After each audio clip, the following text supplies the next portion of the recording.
It's time for Homegrown Country with Dylan on your country 95.5 WTVY.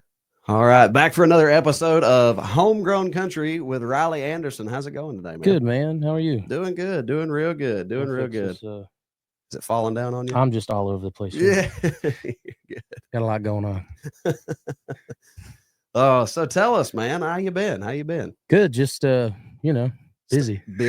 That's right. That's right. Where you been playing at lately? We were just talking earlier. You've been all around the country recently, right? Yeah. So I'm in Florida a lot. Typically, I try to get through Florida at least once a month.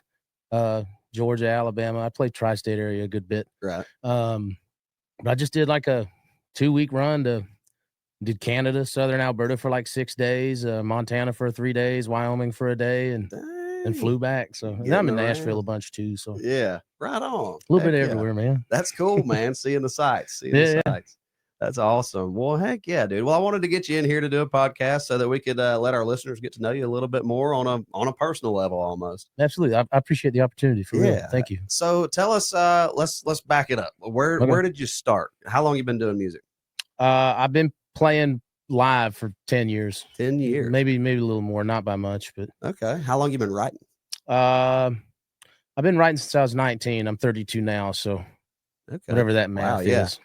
That's a long. Yeah, I'm not good at math either. That's a long time though. Well, it's like first song wrote all the way through. Right. Yeah. Okay. Well, cool, man. Heck yeah. So, who would you say that your biggest influences are musically? Johnny Cash, his ability to tell a story for sure. ZZ Top, just because it's ZZ Top. Of course. Did you get to go see them recently when they came to Dothan? No, that was last week. Yeah. I was. We were gone. But I got to see him like a year before in Macon. It was awesome. Yeah, that's cool. They still got it. ZZ Top, Johnny Cash, big Toby Keith guy. Yeah, that was one of the first CDs that I ever got was a Toby Keith CD. Oh, really? Yeah. It's I don't know, and then I kind of go all across the map from there, right? Yeah. Yeah, that's cool. But really, just storytellers, like guys to be able to. When I listen to a song, I watch a movie in my head. Yeah. Mm-hmm. So if I'm able to do that, I'm a fan. Yeah, that's right. So I've always heard too, like even when it comes to writing songs, it's almost what do they call it? The picture frame method. So let's say you write your lyrics out. If you can frame those lyrics and hang them on the wall and read them like a story with no musical tune, and that those lyrics still have that kind of deep meaning to them, then you have a good song. Yep. The picture frame method. Yep, without a doubt. I always thought that was a pretty cool way to think about it. And honestly, that's one thing that I feel like is missing a lot from country music these days is the story. Because everything nowadays is it's all drinking and tailgates and dirt roads and just the very basic cookie cutter frat boy story. It's either getting into the truck, getting out of the truck, wishing you was in the truck. That's it. Yes, 110%. You nailed it. So that's cool. I'm glad that you look at it from a storytelling point of view, rather than anything else. So tell me about your writing process. What when you write stuff by yourself? Do you do co-writes? What do you carry into a co-write with you when you do stuff like that? What's your songwriting process? Okay. So it really just varies. If I'm by myself, it's kind of whatever hits me in the moment, or like if I got some stuff I need to work out, right? Then I know it's coming. Then I'm just kind of, until it happens, I'm constantly bouncing stuff around in my head. Right. I'm a habitual overthinker. Same. And so yeah, any solo write, normally it's whole lot more personal message or meaning or story, or it's something that's directly correlates to my life. Right. Co-writes, because of the overthinking, I constantly have song ideas and little 1 lines, 2 lines, or hooks or whatever. So I normally go in with that. I think I have like 796 active notes in my phone right now. Oh, wow. That's all song ideas. That's awesome. So you're a notes guy over a voice notes guy. Yeah, definitely notes. If it's like some sort of melody or whatever that's really stuck in my brain, I'll voice memo it. Right. But typically, if I write it down, I can remember the melody. Yeah. Okay. I'm real bad about you go into my photos on my phone and it's a bunch of like black videos. Yeah. It's just me singing with the camera down, and I'm Yeah. like, if I did this in voice notes, I could title it and like actually organize myself, but I seem to work against myself in that aspect sometimes. I feel that. So your family balance. You've got a wife and kid, right? Yep. I got a wife and we got a brand new baby. That's right. He's, Yeah. 3 months old. So you're new to the dad game, huh? Yeah, brand new. But I got it unlocked. Where's your tall socks and white tennis shoes? No, I went and played golf, so they're right, not on right now. All right, that's all right. Well, golf falls right into the You gotta dad give me a motif pass, there, so. man. I'll come back with the Corvette shirt and the New Balance. Well, so tell us about that. How does family life work into being a full-time artist like this? It's way cooler than when I was at my real job. So I worked, Of course.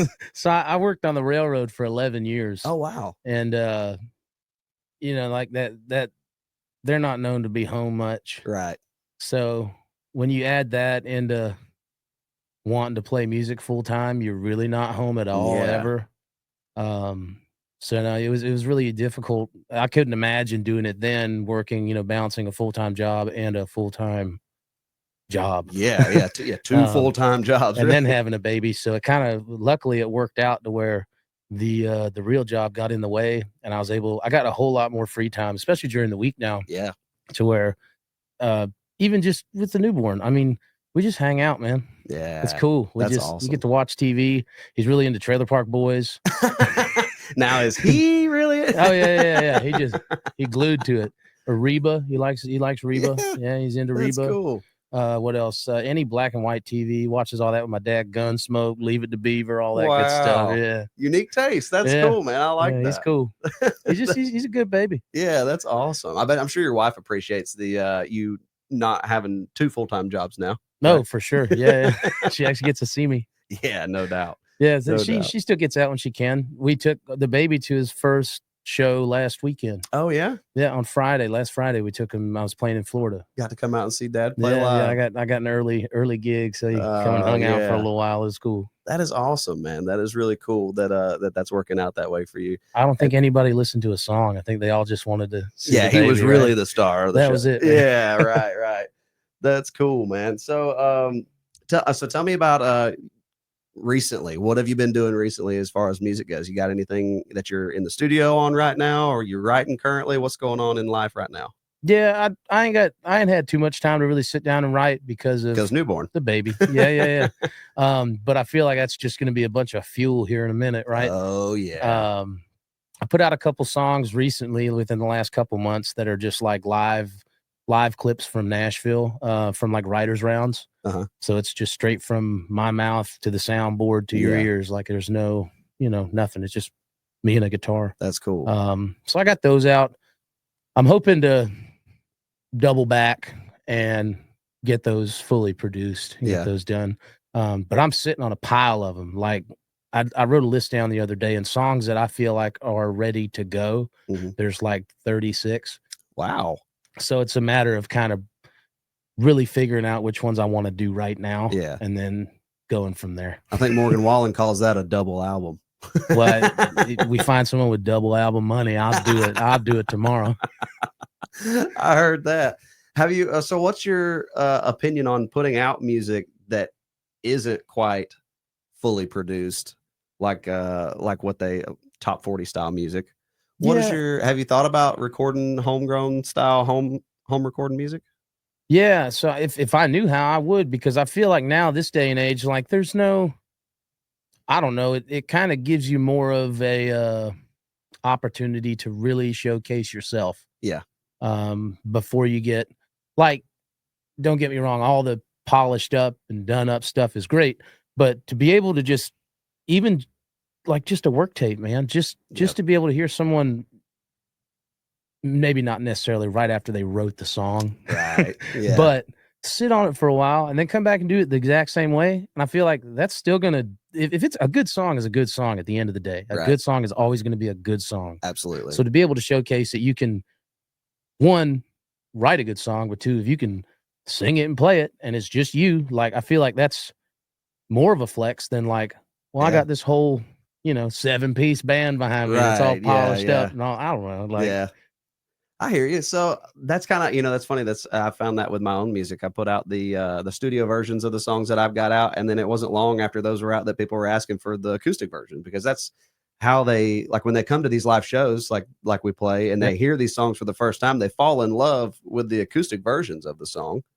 And then I put out a studio produced one, or you put out a studio produced one, and then people love it and they like it, but something just draws them back every time to the way they first originally heard it, it seems like. absolutely. And that seems to be a popular style of music even now. Like, I mean, the king of that, I guess, would be Zach Bryan, because you can listen to a lot of his songs and hear birds and bugs in the background from where he's like literally recorded them outside on a picnic table. Yeah.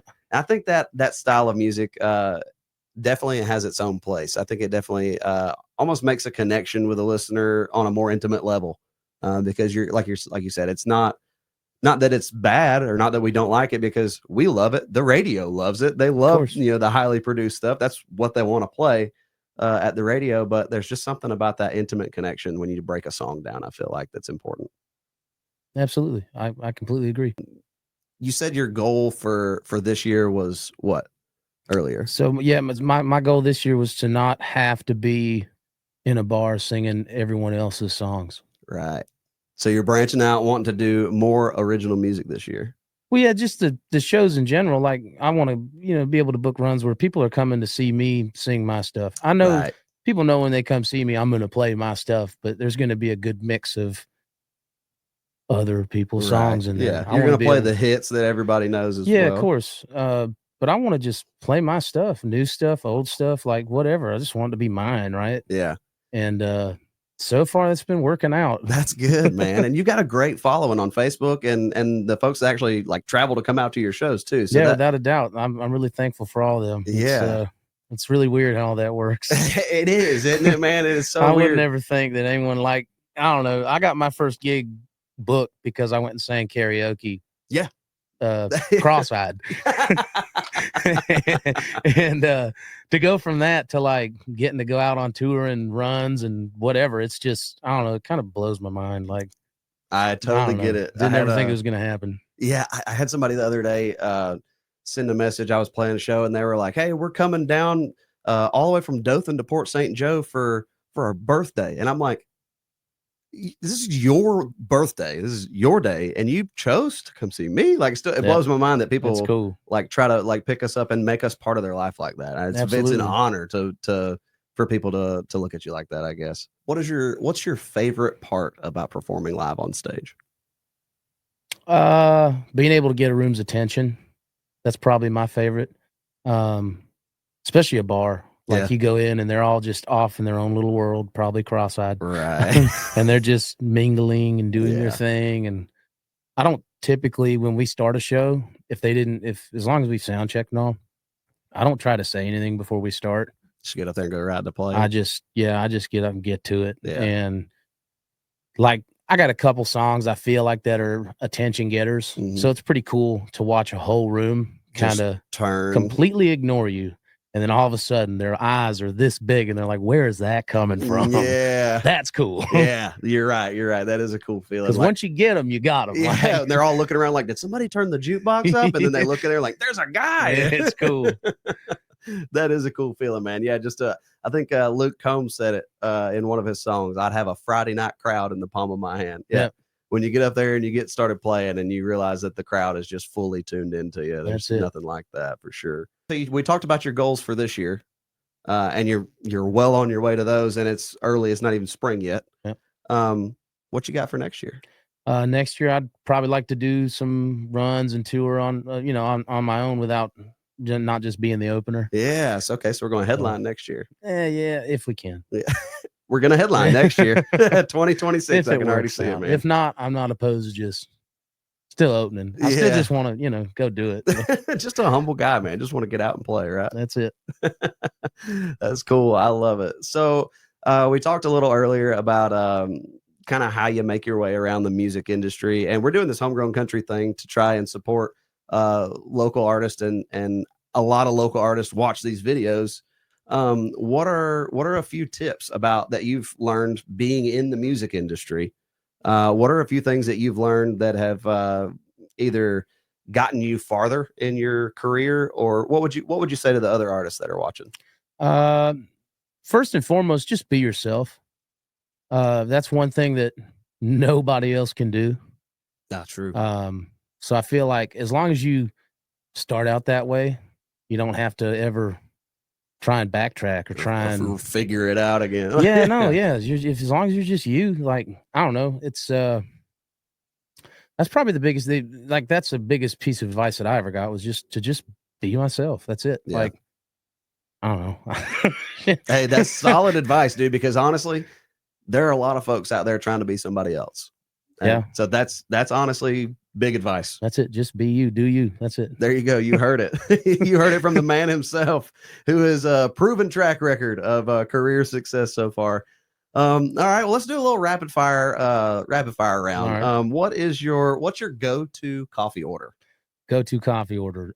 Typically, I don't want to cause any problems, so I'm just a all black, couple cream, couple sugar kind of guy. Dude, that's what I've been hitting the Starbucks lately, and it's been a black coffee with 3 stevias. That's it. And it's only $3 for a large. So can't go wrong. Ain't getting me for $8 coffee Starbucks. What about you've traveled around the United States a lot lately. What is your dream vacation destination? Just in the US or like both. Montana was cool. Yeah. I'd definitely go back to Montana. Probably not when it's minus 20 and Sub-zero 3.5 foot of snow.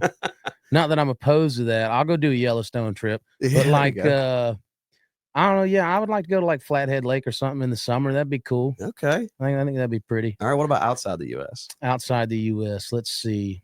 Well, I'm going to Mexico in May, so that'll be cool. There you go. Well, my wife and I, not just me. I think that'll be cool. I ain't got to go there yet.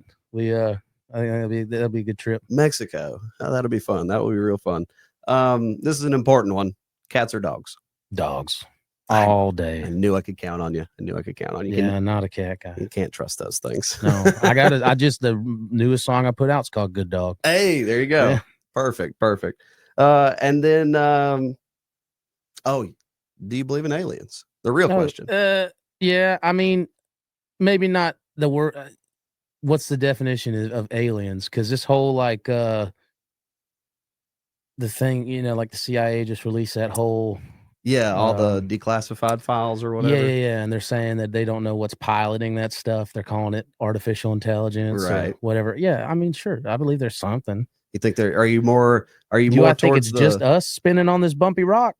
Yeah, right. Nah, there's got to be someone else. I don't know. I'm kind of I definitely believe in aliens, but I don't know if I'm on the little green men side or like the microscopic bacteria.